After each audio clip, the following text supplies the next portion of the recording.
Who is profit Mohammad.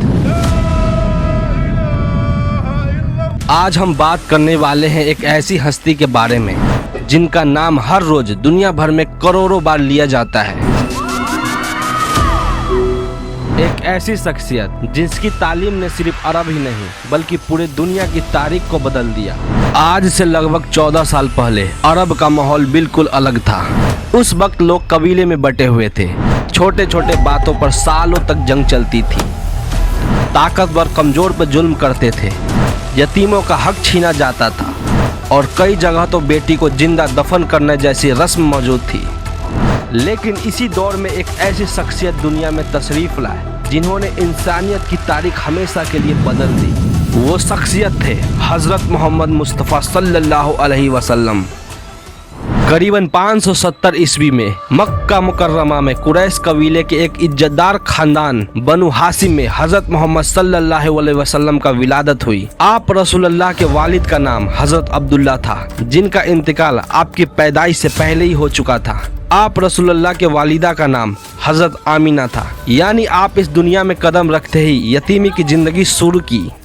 जब आप रसूलुल्लाह सिर्फ 6 साल के थे तो आपकी वालिदा का भी इंतकाल हो गया। इसके बाद आपके दादा हजरत अब्दुल्ला मुतल्लिब ने आपकी परवरिश की, लेकिन 2 साल बाद उनका भी इंतकाल हो गया। फिर आपके चाचा हजरत अबू तालिब ने आपको अपनी औलाद की तरह पाला। इतनी छोटी उम्र में लगातार इतने बड़े गम देखने के बावजूद आपने कभी शिकायत नहीं की। यही मुश्किलें आगे चलकर सब रहम और बुलंद अखलाक की बुनियाद बनी।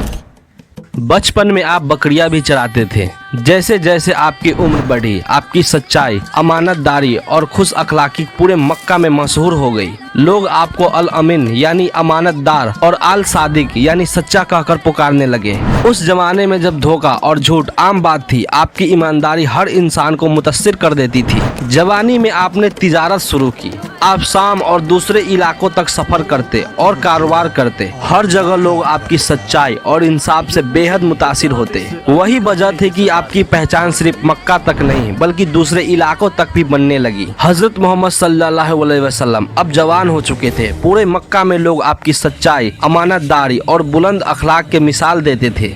इसी दौरान मक्का की एक कामयाब और इज्जतदार ताजीरा हजरत खदीजा रज़ियल्लाहु ताला अन्हा ने आपके अखलाक और ईमानदारी के बारे में सुना। उन्होंने अपना व्यापार आपको सौंपा। जब आपने तिजारत का सफर पूरा किया तो आपकी सच्चाई और ईमानदारी ने उनके बहुत प्रभावित किया और कुछ समय बाद हजरत खदीजा रज़ियल्लाहु ताला अन्हा ने निकाह का पैगाम भेजा। उस वक्त मोहम्मद सल्लल्लाहु अलैहि वसल्लम की उम्र लगभग 25 साल थी और खदीजा रज़ियल्लाहु ताला अन्हा की उम्र लगभग 40 साल बताई जाती है। यह निकाह मोहब्बत, भरोसा और इज्जत की मिसाल बना। साल गुजरते गए लेकिन हजरत मोहम्मद सल्लल्लाहु अलैहि वसल्लम का दिल मक्का में फैली बुराइयों से बेचैन रहने लगा। आप अक्सर शहर से दूर गारे हीरा में जाकर तन्हाई इबादत करते और गौर फिक्र किया करते थे। फिर एक रात रमजान के महीने में जब आपकी उम्र लगभग 40 वर्ष थी, गारे हीरा में एक ऐसा वाकया पेश हुआ जिसने इंसानियत की तारीख बदल दी। फरिश्ता हजरत जिब्राइल अलैहिस्सलाम अल्लाह का पैगाम लेकर तशरीफ लाए। उन्होंने फरमाया, इकरा यानी पढ़ो। हजरत मोहम्मद सल्लल्लाहु अलैहि वसल्लम ने जवाब दिया, मैं पढ़ नहीं सकता। फिर जिब्रील अलैहिस्सलाम ने दोबारा और फिर तीसरे बार वही शब्द दोहराया। इसके बाद कुरान की पहली आयतें नाजिल हुई। यही से नबुव्वत का आगाज हुआ। हजरत मोहम्मद सल्लल्लाहु अलैहि वसल्लम घबराए हुए अपने घर लौटे और फरमाया, मुझे चादर ओढ़ा दो, मुझे चादर ओढ़ा दो। हजरत खदीजा रज़ियल्लाहु ताला अन्हा ने आपको तसल्ली दी और कहा कि अल्लाह आपको कभी रुस्वा नहीं करेगा, क्योंकि आप रिश्तेदारों का ख्याल रखते हैं, गरीबों की मदद करते हैं और हमेशा सच बोलते हैं। यहीं से इस्लाम के पैगाम की शुरुआत हुई। गारे हीरा में पहली वही नाजिल होने के बाद हजरत मोहम्मद सल्लल्लाहु अलैहि वसल्लम की जिंदगी पूरी तरह बदल चुकी थी। अब आप मक्का के सबसे अमानतदार इंसान नहीं थे बल्कि अल्लाह के रसूल बन चुके थे। शुरुआत में अल्लाह के हुक्म के मुताबिक आपने दावत इस्लाम अपने करीबी लोगों तक पहुंचाई। सबसे पहले ईमान लाने वाले आपके अहिला हजरत खदीजा रज़ियल्लाहु ताला अन्हा थी। फिर आपके चचेरे भाई हजरत अली रज़ियल्लाहु ताला अन्हा ने इस्लाम कबूल किया और आपके कुछ आजाद किए हुए गुलाम भी इस्लाम कबूल कर लिए। इसके बाद आपके करीबी दोस्त हजरत अबू बकर रज़ियल्लाहु ताला अन्हा ने भी इस्लाम कबूल किया। करीब 3 साल तक इस्लाम का पैगाम सीमित दायरे में किया गया।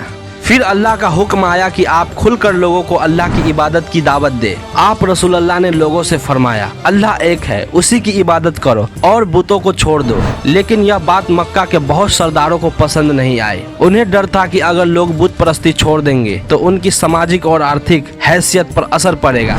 धीरे धीरे मुसलमानों पर जुर्म शुरू हो गया। जो लोग इस्लाम कबूल करते उन्हें सताया जाता, कई लोगों को भूखा रखा गया, मारा पीटा गया, तरह तरह के तकलीफें दी गई। इन्हीं में से हजरत बिलाल रज़ी ताला अन्हु भी थे। उन्हें तपती रेत पे लिटाया गया और उनके सीने पर भारी पत्थर रख दिया गया। लेकिन वो बार बार सिर्फ एक बात कहते रहे, अहदुन अहद अहदुन अहद, यानी अल्लाह एक है, वो एक है। मक्का के लोगों ने हर कोशिश की कि हजरत मोहम्मद सल्लल्लाहु अलैहि वसल्लम अपने पैगाम से पीछे हट जाए। उन्होंने रसूलुल्लाह से कहा, हम आपको दौलत, इज्जत और पूरे अब्र का बादशाहत आपको दे देंगे।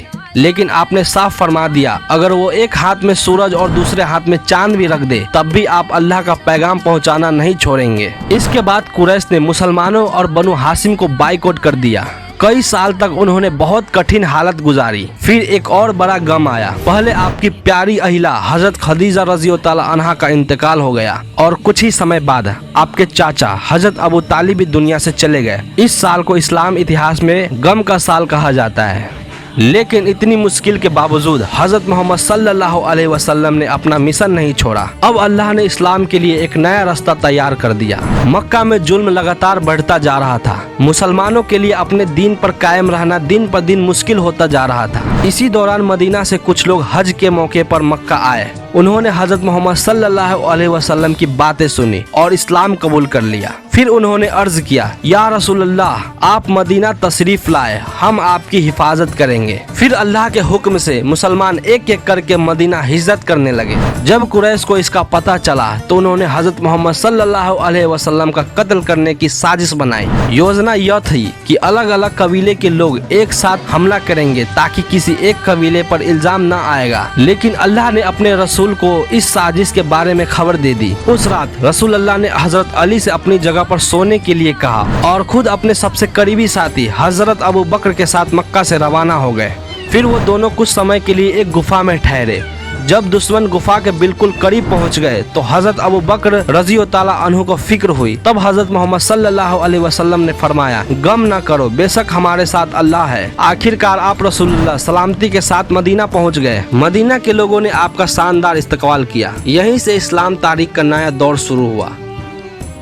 सबसे पहले आपने मस्जिद नबवी की तामीर करवाई, जो सिर्फ नमाज की जगह नहीं बल्कि तालीम और सामाजिक कामों का मरकज था। इसके बाद आपने मुहाजिरीन यानी मक्का से आने वाले मुसलमान और अंसार यानी मदीना के मुसलमान, इन दोनों के बीच भाईचारा कायम करवाया।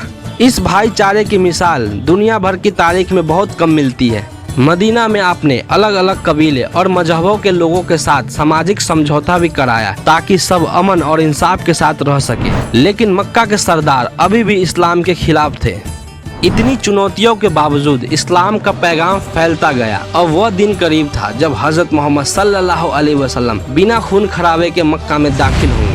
अब वह दिन आ चुका था जिसका मुसलमानों ने वर्षों तक इंतजार किया। हजरत मोहम्मद सल्लल्लाहु अलैहि वसल्लम लगभग 10,000 साथियों के साथ मक्का की ओर रवाना हुए। मक्का के बहुत लोगों को लगा कि अब उनसे बदला लिया जाएगा, लेकिन जब रसूलुल्लाह मक्का में दाखिल हुए तो आपने आम माफी का ऐलान कर दिया, यानी सबको माफ कर दिया। इस घटना को इस्लाम में फतेह मक्का के नाम से जानी जाती है। इसके बाद आप रसूलुल्लाह काबा में दाखिल हुए और वहां मौजूद मूर्तियों को हटाया गया ताकि काबा को फिर से एक अल्लाह की इबादत के लिए समर्पित कर दिया जा सके। यह इस्लामी इतिहास का एक महत्वपूर्ण घटना थी। फिर 10 हिजरी में मोहम्मद सल्लल्लाहु अलैहि वसल्लम ने अपनी आखिरी हज अदा किया। इस दौरान आपने अरफात के मैदान में एक ऐतिहासिक खुतबा दिया जिसे आखिरी खुतबा भी कहा जाता है। विदाई हज के कुछ समय बाद हजरत मोहम्मद सल्लल्लाहु अलैहि वसल्लम बीमार हो गए। उसके बाद 632 ईस्वी में 63 वर्ष की उम्र में मदीना मुकर्रमा में आपका इंतकाल हुआ। आप रसूलुल्लाह की वफात की खबर सुनकर सहाबा किराम बहुत गमगीन हो गए।